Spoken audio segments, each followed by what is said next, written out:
Good evening and welcome back to another match preview. Manchester City head to the Olypmic Stadium tomorrow to play West Ham in the Premier League, the third game of the season, and it should be an awful lot of fun. This is, of course, Stephen live on a lovely, glorious, sunny afternoon in the northwest of England. It's lovely to be. I always want to say Manchester, but I'm not in Manchester anymore. Technically, just outside it. I'm in Bury, technically, so it's not like I'm miles away.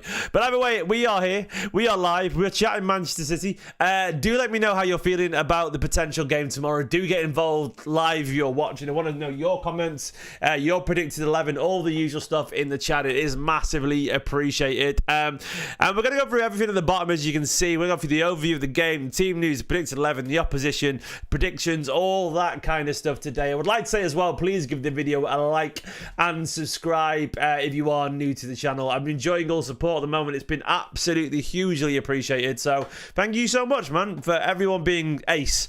You're all absolutely ace, so please give the video a like and help support the channel if you don't mind. A little bit of housekeeping. My watch along tomorrow will once again be on Tifo, brand new streaming platform. You've got to use the referral code Stephen with V, so STEVEN. Use that in capital letters to join. And join me tomorrow. It's good fun over on Tifo. You can have a chat to me during the game as well, via video call and all that kind of stuff if you want to. So yeah, join me tomorrow for that. About 15 minutes before kickoff. And I also want to talk about my sponsor on today's channel, today's video. You want to win a RODRI signed treble winners shirt, we'll head over to the link in the description below. There's also Edison and Mara shirts there, of course, as well, including 15 instant win prizes. Only £3.95 to enter, 225 tickets available, only 69 sold. Nice. Currently out of 225, so the odds are good. It's really good prizes. Football prizes is legit, do not worry. It's a really look at all these instant prices as well. So if you get this ticket and these won't come out, look, a signed Edison shirt, a signed treble winner shirt from Mahrez, they're the other instant ones if you choose them and it comes out if you don't get RODRI. But fingers crossed you guys win. It would be absolutely ace if one of you guys do win. Link in the description below. Head over right now if you want to win a signed and framed RODRI shirt. So let's get on to the overview of this game. Of course, this is the third game of the season. So far, we're flying high in the Premier League. It's been a really good start to the season. 2 victories. Things feel good for Man City right now. I am happy, I'm happy. We've had what could have been a tricky start with Chelsea away. We won that 2-0, of course. And then a comprehensive 4-1 victory last week against, of course, Ipswich, which puts us at top of the table. I'll show you the Premier League table right now. Where is it? My computer's been a bit slow today, so I apologise if it drags a bit. But we're currently sat at top. On the same points total as Brighton, Arsenal and Liverpool. That would be an interesting top 4 when it comes to the end of the season. But we're in a very good position. And I'm already very happy with how the form looks. Of course, going to West Ham away, look, it's never going to be easy. We do tend to have a good record against West Ham, so I'm reasonably relaxed. And we're obviously, of course, at the stage of the season where, we're only playing 1 game a week. It hasn't kicked in yet in terms of the actual fixtures and all the chaos, but that, I'm sure, is coming. And I can't ignore the fact that today as well, of course, is transfer deadline day. Nothing's happening. Nothing's going to happen. There's been a couple of players that are leaving, youth players, who else? So who's gone? We've got Joel and Darla, which is a shame to see him go.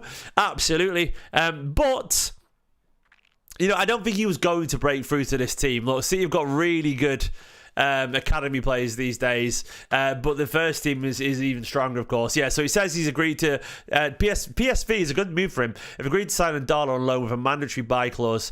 I never understand, because someone explained in the chat if you're watching live, what's the difference between a loan with a mandatory buy clause and a transfer with just a deferred payment?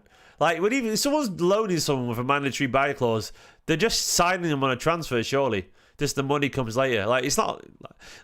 loan implies they're borrowing him. If it's a mandatory buy clause, you're not borrowing him. You're not getting back. I don't know. But either way, he's gone. I don't know how much the money's going to be. But Ndala, a really good player. They got the buyback. And the sell-on, that's all that matters to me. We've also sold George Murray-Jones, a good keeper, to Nottingham Forest. We bought Spike Britson, who's really highly rated, and we've got other good keepers as well. So I don't think we needed that. But 1.1 million potentially, retain a 25% sell-on clause. That's decent stuff, you know. I'm more than happy with that. Yeah, it probably is due to the books, but it still is a transfer, isn't it? Like, ultimately, S Star in the chat. It's still a transfer. Like, this loan stuff makes it confusing. But that's it. It's been a quiet deadline day. And Guardiola was talking a lot about, what it could mean in terms of the transfers, in terms of the squad build-up and all that kind of stuff. And you know what? I'll go into Guardiola's quotes now, actually, from the press conference. He was late today, but sad news is we'll get on to Foden in a bit, and Kovacic will go away from all that. Guardiola did expect a very quiet day. He was asked about Oasis. He said he'd love to go. He did say, though, about the squad, we're happy with the squad. We didn't expect Julen to leave. Well, I don't know, because he had conversations for a long time with his agents. It could happen, but always you think he's going to stay. But at the end, it happened. He talked about backups to Haaland. He said, in 2 or 3 months, Oscar Bob will be back, which doesn't seem long at all now, does it? And Phil Foden could play in that role. And James McAtee, Gundogan, and Bernardo Silva. So it is false 9 season, basically, if Haaland gets injured. He said, maybe it's a mistake not signing a replacement. I don't know. But I like to work not with a long squad. Long is a new one. I presume he means big squad there. He doesn't like a big squad. He said, I don't like to leave a lot of players without playing for a long time. When you have a long squad with no injuries, they can stand for a month without playing, and I don't like it. When everyone is involved with a chance to play, the performance of the team is always better. I actually reasonably agree. I mean, we can't argue with the logic behind that, given that Guardiola, wins everything. So, we haven't got a long squad, to quote Guardiola there, but we win loads of trophies and everyone's fit and ready and everyone's involved. So, yeah, I mean, I'm sort of inclined to agree. I would like a backup striker, but I agree a smaller, refined squad tends to work for Guardiola. And everyone's involved. Everyone's on the same page. You don't get cliques and moaning. He was very happy for Rico Lewis, said he deserves it for him. I'm so happy for him. Really, really happy. He said what Rico gives to the Man City team, Kyle Walker cannot give us. And what Kyle gives to us, Rico cannot do it. That's what it's all about. Not a big, long squad, but everyone pushes each other.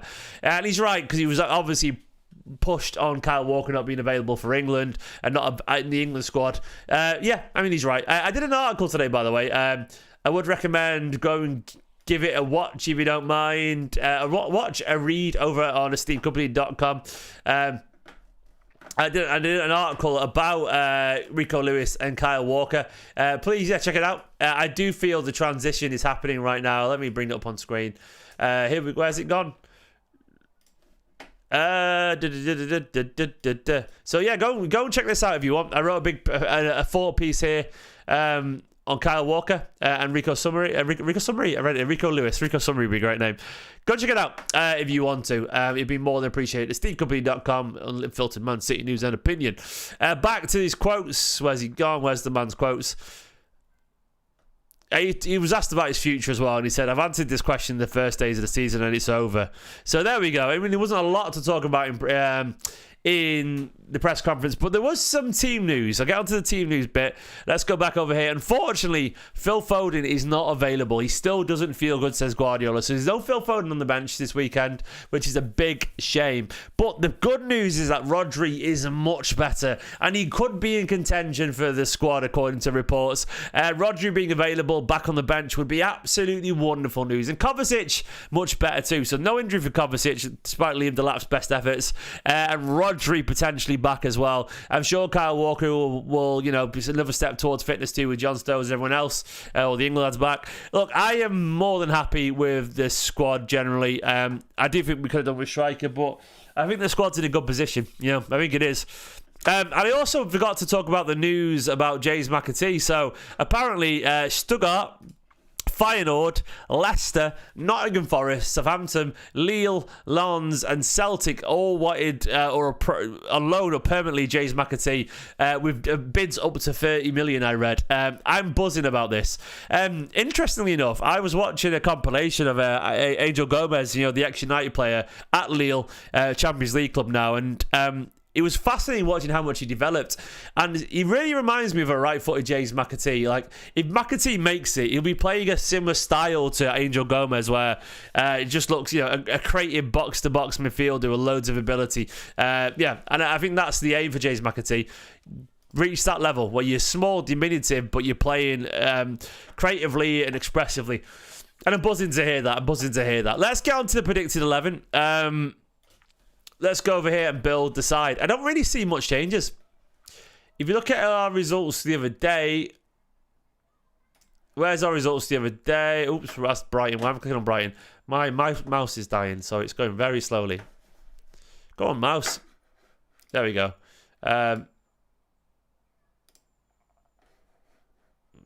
Where is... There we go. So this is our lineup the other day. Ederson, Akanji, Diaz, Vardial, Lewis, Kovacic, Savio, Bernardo, Kevin De Bruyne, Doku, Haaland. Can anyone see any changes? I want to know what anyone thinks. I don't think there will be. I actually think Rico gets to start again. I see Asika reckons Walker might play, but I feel like I just don't see him make any changes. I think Vardial, I think it's going to be Diaz, Akanji, Lewis. I don't think Rodri's going to start. I think this will be Doku still.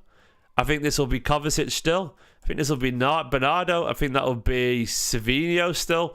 I think that'll be De Bruyne, and I think it's going to be Haaland. I just don't see any changes right now. Gundogan will start, says Waleed. I don't know, man. Who for Kovacic? I don't think he's going to start away at West Ham for his first game. No chance. I mean, when you've got, like, what, who City you got after that? I can't remember. It's someone pretty easy. Is it Brentford? Not pretty easy, but not difficult. We got Brentford at home, and then we got Watford in the Carabao Cup a few days later. I'd be amazed. So we got this game and then in the international break. I'd be amazed if Gundogan starts again. Like, he'll come on. It's going to be the same team. Look, the only potential changes, let's try and work out the subs, what the subs be. So it'll be, I reckon... So whoever missed out from this collection of players there, you got Ortega, you got Ake, you got Walker, Stones, Rodri, of course. I think the Rodri will be on the bench. I think it's going to be something like that, isn't it? That's 1, 2, 3, 4, 5, 6, 7, 8, 9. Wait. 1, 2, 3, 4, 5, 6, 7, 8, 9. I think it'll be that, won't it? I think that'll be the bench, right? Look, if he can play away at Chelsea with their wingers and be all right, Rico, I don't see him worrying about away at West Ham because he handled that really well. And I think the dynamism is good, and I think he gets the opportunity. I think the bench will look like that anyway. Ortega, Ake, Walker, Stones, Rodri, Gundogan, McAtee, Nunes, and Grealish. And his ability there, you know, you've got obviously midfield genius there in Rodri and Gundogan. You've got great defensive options in Ake, Walker, Stones. You've got energy of... Nunes, you've got Grealish for out wide. You've got James McAtee, who hopefully, if we're comfortable, will get on as well. I'm more than happy with that. I'm more than happy with it. I think it's a good side. Let's go to the opposition. I did chat, of course, yesterday with Nicky Hawkins from West Ham Fan TV. Where's the video? I'll show you right on the screen now. There, if you haven't already, it's the one next to Cancelo there. Go and check that out. It's a really good video. I enjoyed doing it. Check it out. Nicky is a top bloke. West Ham are in an interesting place. Here is their recent results so far. So they did beat Bournemouth the other day, but allegedly they were absolute naff. The Bournemouth fans, West Ham fans were not happy about it. Jarrod Bowen got the goal. Fulkrug made his first start, but didn't do too much from what I'm aware of. Paqueta was, in the team, of course. Bowen could have... This is the Aston Villa game where they lost 2-1. Rodriguez has started playing. Apparently, Kilman's been really good for them. And who else have we got on the bench? They got Somerville, of course, who's starting to try and feel his way into the team as well. Wan-Bissaka will probably start. I wouldn't be surprised if he does. Jean-Claire Todibo is a good player. They did beat Palace. Was it Palace 2-0 away from home? Great result for them. They're a good side, Palace. Souček getting a goal with Jarrod Bowen as well. Antonio through the middle, a physical centre forward. He has occasionally Lopetegui, is it? Lopetegui, occasionally he can play a 5 at the back defensively. I've got a feeling though that they are going to sit deep even at home and hope for a sort of a counter attack. I reckon it's what they do. You know, they're good at it as well. Like, they are good at it. They are being solid. They are going to be solid. You want them to play football, Lopetegui, but at the same time, I don't think they'll do that against Manchester City. They've conceded a lot of chances. That's the only thing I will say right now. Even though Kilman's been good, they're conceding a lot of chances. So if they do that against us, surely they will not be able to handle the brilliance of Manchester City, you would think. Because we are far too good to be sloppy against. Look, West Ham are a good side. Look, Bowen, Kudus, Paqueta, Souček, Antonio, Fulkrug, Somerville, they've got a lot of players, man. And Kudus, of course, we struggled with them against last time, but we also battered them at the same time, you know. So I'm not gonna panic too much. This does lead me to my prediction. I'll go to my prediction now. I feel if we go to the predictions, look, I think we're going to win, and I think we're going to win comfortably. I trust this Manchester City side right now. I trust them implicitly. I think the form is good. I think the energy is good. I don't think they're going to be able to handle us going forward. De Bruyne and Haaland should have a field day with the mistakes they're making right now. I'm going to go for a 3-0 victory. No, 3-1. They're gonna concede. They're gonna concede. They always do, City on the way. I think we'll concede. Maybe not. Maybe defensive will be good, but there's something about that combination of players. Jared Bowen, Kudus, I tell you. I can see us, conceding. But I still can see us scoring a bunch of goals. Haaland with a brace. And then maybe Savinho's first goal is my prediction. 3-1 City. And look, for them, Paqueta from the penalty spot. I reckon something like that. That's what I reckon it'll be. We'll give away a silly penalty. Savinho will finally give away a penalty. If this comes off, I look like a genius. Savinho penalty, Paqueta, then Haaland double and Savinho first goal.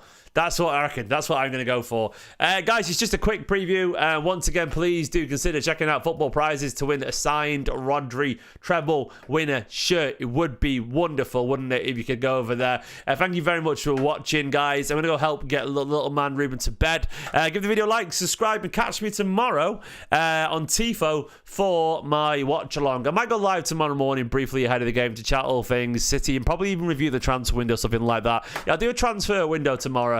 Review tomorrow. Guys, you're all superstars. In a bit, bye-bye, good night, have a wonderful Friday.